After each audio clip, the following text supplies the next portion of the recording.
নেত্রকোনার হাওর অঞ্চলের মুক্ত জলাশয়ে মাছের উৎপাদন গত ৩ বছরে অন্তত ৪,০০০ টন কমেছে।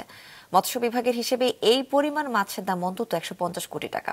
তারা আরো বলেছে, এই অঞ্চলে প্রায় ৩৫টি প্রজাতির মাছ বিপন্ন হওয়ার পথে। প্রতিনিধি মীর মনিরুজ্জামানের পাঠানো তথ্য ছবিতে ডেস্ক রিপোর্ট।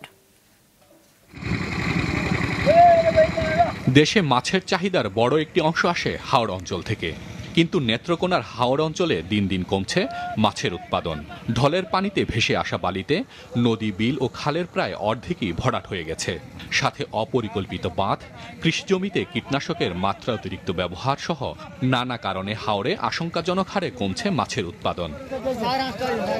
মৎস্য বিভাগের হিসেবে ২০২১ সালে জেলায় মাছের উৎপাদন ছিল ৩৮,০০০ টন, যার দাম প্রায় ১,৫০০ কোটি টাকা। ২০২৪ সালে মাছের উৎপাদন প্রায় ১০% কমে দাঁড়িয়েছে ৩৪,০০০ টনে। এলাকাবাসী ও মৎস্যজীবীরা বলছেন, রানী, ভেদুরী, চাপিলা, খলিশা, বাতাই ও গাংমাগুর সহ প্রায় ৩৫ প্রজাতির মাছ এখন আর দেখাই যায় না। ডিমে ইসা ছিল, বাইমাইসা ছিল, বড় গল্লা ইসা ছিল, এগুলা নাই।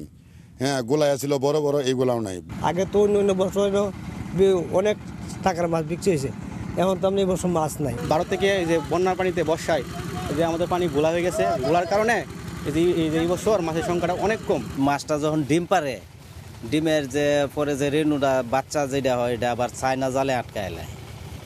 আটকানির পরে এই কিছু কিছু বাধার কারণে মাছের সংখ্যাটা অনেক কমে গেছে। ৩৫ প্রজাতির মাছ হাওরের প্রায় বিপন্ন হওয়ার পথে, এবং এই মাছগুলোকে রক্ষা করার জন্য সরকারিভাবে জরুরি উদ্যোগ গ্রহণ করা প্রয়োজন।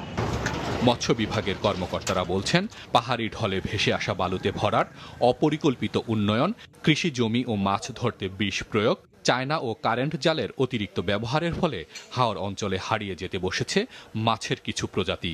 ইলিশের আদলে যে ব্যান পিরিয়ড করা হয়, এখানে আমরা নিষেধাজ্ঞা বাস্তবায়ন করব। বিশেষ করে বৈশাখ জ্যৈষ্ঠ মাসে এই ধরনের একটা চিন্তা ভাবনা চলছে। মৎস্য প্রাণী সম্পদ মন্ত্রণালয় এভাবে নীতিগতভাবে একমত।